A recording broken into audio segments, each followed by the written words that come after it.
ان الحمد للہ نحمده ونصلی علی رسوله الکریم اما بعد اعوذ باللہ السمیع العلیم من الشیطان الرجیم من حمزه ونفخه ونفثه بسم اللہ الرحمن الرحیم من دونه فکیدونی جمیعا ثم لا تنظرون۔ ترجمہ قرآن کے سبق میں سورہ ہود آیت نمبر 55 سے ہم نے پڑھنا ہے، اور جیسا کہ پچھلے سبق میں ہم نے پڑھا ہود علیہ السلام کا واقعہ جاری ہے۔ انہوں نے اپنی قوم سے خطاب کیا اور قوم کے لوگ کہنے لگے کہ ہم ایسے سمجھتے ہیں کہ کسی ہمارے معبود نے تجھے پکڑ لیا ہے، اس لیے تو بہکی بہکی معاذ اللہ باتیں کرتا ہے، اس طرح کی باتیں کی۔ تو آگے سے ہود علیہ السلام نے کہا کہ میں اللہ کو گواہ بنا کر اس شرک سے بری ہوتا ہوں، تم بھی گواہ بن جاؤ کہ یہ تمہارے معبود کچھ نہیں کر سکتے، میں ان کا انکار کرتا ہوں۔ اور پھر حضرت ہود علیہ السلام نے ان سے کہا من دونی، اس کے سوا، یعنی اس رب کے سوا، فکیدونی، بس میرے خلاف تم تدبیریں کرو، اپنے معبودوں کو بلا لو، کہ تم تو کہتے ہو نا کسی ایک معبود نے پکڑ لیا ہے اور چھو لیا ہے اور دماغ معاذ اللہ خراب کر دیا ہے، تم سارے معبودوں کو بلاؤ، ان کی ساری طاقتوں کو بلا لو، من دونی، اس رب کی طاقت کے سوا جس کو پکارتے ہو پکارو، سارے معبود اپنے اکٹھے کر لو جمیعاً، سب کے سب، ثم لا تنظرون، مجھے مہلت نہ دو، آج ہی مار دیں مجھے۔ جو موحد ہو، جس کے دل میں اللہ کا ڈر ہو، اللہ کی توحید ہو، وہ کائنات کی کسی طاقت سے نہیں ڈرتا، اور خصوصاً وہ جو قبروں میں جن کی مورتیاں بنی ہوئی ہیں، جو مر چکے، وہ کس چیز کا اختیار رکھتے ہیں؟ آج دیکھیں نا شرک ہمارے کلمہ پڑھنے والوں میں کس قدر جو ہے وہ پھیلا ہوا ہے۔ قبروں سے ڈریں گے، ڈھیریوں سے ڈریں گے، مٹی کی ڈھیریاں۔ اب وہ جو فوت ہو چکے، جن کو دفنایا گیا، کفنایا گیا، جن کو نہلایا گیا، خود وہ اٹھ نہیں سکتے، چل نہیں سکتے، اس کو قبر میں اتارا گیا، اب سمجھ دیں گے یہ مشکل کشاں ہیں، ٹھیک ہے نا، یہ نفع نقصان کے مالک ہیں، وہ کیا کر سکتے ہیں؟ اور جس کے دل میں اللہ کا ڈر ہو، وہ پھر کسی سے نہیں ڈرتا، وہ قبروں سے نہیں ڈرتا، وہ مزاروں سے، وہ فوت ہونے والوں سے، وہ کسی اور سے نہیں ڈرتا۔ کہہ رہا کہاں کہ سب کو بلا لو، ایک اللہ کے سوا جتنے بھی تمہارے معبود ہیں، میری ٹانگیں تلوانی ہے تلوا دو، مجھے مروانا ہے مروا دو، جو کر سکتے ہو کر لو، ثم لا تنظرون، کس چیز کی ایک منٹ کی بھی مہلت نہ دو مجھے۔ انی توکلت علی اللہ، میں اپنے رب پر بھروسہ کرتا ہوں، وہی مجھے بچائے گا۔ ربی، جو میرا رب ہے، وربکم، تمہارا بھی وہی رب ہے، تمہیں بھی اسی نے پالا، بنایا، بڑا کیا۔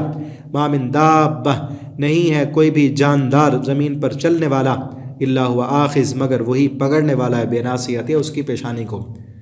کائنات کا ایک پتا اس کی حرکت کے بغیر، اس کی حکم کے بغیر حرکت نہیں کرتا، تم میرا کیا کر سکتے ہو؟ سب کچھ تو میرے رب کے اختیار میں ہے۔ اگر تم مجھے مارنا چاہو، اللہ تمہارے جسموں سے وہ صلاحیت سلب کر دے، تمہیں مفلوج کر دے، اندھا کر دے، نابینا کر دے، کیا کرو گے؟ سارے اختیارات، کنٹرول میرے رب کے پاس ہے۔ ان ربی، بے شک میرا رب، علی صراط مستقیم، بے شک میرا رب سیدھے راستے پر ہے، یعنی میرا رب ہی سیدھے راستے پر ہے، اور تمہیں بھی میں اسی کی توفیق سے سیدھے راستے کی طرف بلاتا ہوں۔ فَإِن تَوَلَّوْا، پھر اگر تم پھر جاؤ، فقط ابلغتکم، پس تحقیق پہنچا دیا میں نے تم کو، ما ارسلت، جو میں بھیجا گیا بھی اس کے ساتھ، الیکم، تمہاری طرف، جو چیز اللہ نے مجھے دی ہے، رسالت کا پیغام، وہ میں نے پہنچا دیا، آگے تمہاری مرضی، مانو گے تو تمہارا فائدہ ہے، انکار کر دو گے، نہیں مانو گے، نقصان تمہارا۔ وَيَسْتَخْلِفُ رَبِّي قَوْمًا غَيْرَكُمْ، اور خلیفہ بنائے گا میرا رب قوماً، ایسی قوم کو جو تمہارے علاوہ ہوگی، اگر نہیں مانو گے نا تمہیں مار کر عذاب دے گا، جس طرح پیچھے قوم نوح سامنے ہے تمہارے، جس طرح ان کو ہلاک کیا، تمہیں اب وارث بنا اس زمین کا، تم نہیں مانو گے، تمہیں بھی رب ہلاک کر دے گا، دوسری لوگ لائے گا، خلیفہ بنائے گا اوروں کو۔ وَلَا تَضُرُّونَهُ شَيْئًا، تم ہرگز اس کا کچھ نہیں بگاڑ سکتے، تم اللہ کی تدبیروں کے سامنے، اس کے عذابوں کے سامنے اس کا مقابلہ کرنے کی سکت نہیں رکھتے۔ ان ربی، بے شک میرا رب، علی کل شیء حفیظ، ہر چیز پر نگران ہے۔ وَلَمَّا جَاءَ أَمْرُنَا، اللہ فرماتے ہیں جب آ گیا ہمارا حکم، یعنی عذاب، نجینا ہودا، نجات دی ہم نے ہود علیہ السلام کو، والذین آمنوا معہ، اور ان لوگوں کو جو ایمان لائے تھے ان کے ساتھ، برحمت منا، اپنی رحمت کے ساتھ، ونجیناہم من عذاب غلیظ، اور ہم نے ان کو نجات دی سخت، بہت سخت عذاب سے۔ وتلک عاد، اور یہ ہے قوم عاد، جحدوا بآیات ربہم، کہ انہوں نے انکار کیا تھا اپنے رب کی آیتوں کا، وعصوا رسلہ، اور انہوں نے نافرمانی کی اپنے رسولوں کی، واتبعوا اور انہوں نے پیروی کی امر کل جبار عنید، حکم کی ہر سرکش اور متکبر، یعنی اللہ کا حکم تو نہ مانا، جو سرکش اور متکبر رب کے باغی تھے، ان کی قوم کے سردار، ان کی بات مانی انہوں نے.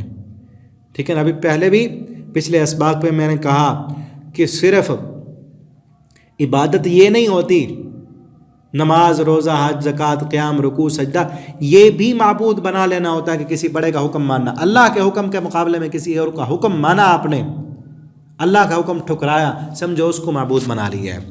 اسی طرح انہوں نے اللہ کا حکم کا انکار کیا، اور جو متکبر تھے، سرکش تھے، ان کی قوموں کے سردار تھے، ان کی بات مانی.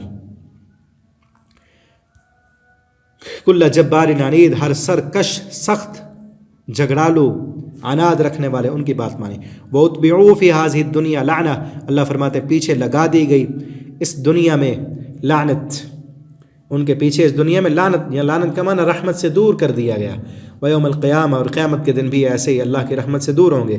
الا خبردار، ان عادًا کفروا ربهم، بے شک قوم عاد نے کفر کیا تھا اپنے رب کے ساتھ. الا خبردار، بعدا لعاد قوم ہود، دوری ہو عاد کے لیے جو ہود علیہ السلام کی قوم تھی. یہاں تک ہود علیہ السلام کی قوم کا بھی ذکر ختم ہوا. آگے قوم سمود کا تذکرہ ہوگا اگلے رکوع میں، وہ انشاءاللہ ہم اگلے سبق میں پڑھیں گے. اللہ تعالی ہمیں قرآن پڑھنے، سمجھنے، اس کے مطابق عمل کرنے کی توفیق دے. اور آپ سے پہلے بھی میں یہ ریکویسٹ کرتا رہتا ہوں کہ ان اسباق کو زیادہ سے زیادہ اپنے دوستوں کے ساتھ شیئر کیا کریں، تاکہ ہمارے لیے، ہم سب کے لیے صدقہ جاریہ بن جائے. آپ کے ایک شیئر سے اگر کوئی ساتھی قرآن کی طرف آتا ہے، کوئی بات سمجھ آتی ہے، عقیدہ توحید اس کا درست ہوتا ہے، آپ کے لیے یہ صدقہ جاریہ ہے، اور یہی اصل کام ہے. اللہ تعالی ہم سب کو قرآن کے ساتھ جوڑ دیں، دین کے ساتھ جوڑ دیں، اور ہماری آخرت کو بہتر کر دیں. یہی کام کرتے رہیں گے تو دنیا بھی کامیاب ہے، آخرت بھی کامیاب ہے. اللہ ہم سب کو عمل کی توفیق دیں. والسلام علیکم ورحمۃ اللہ.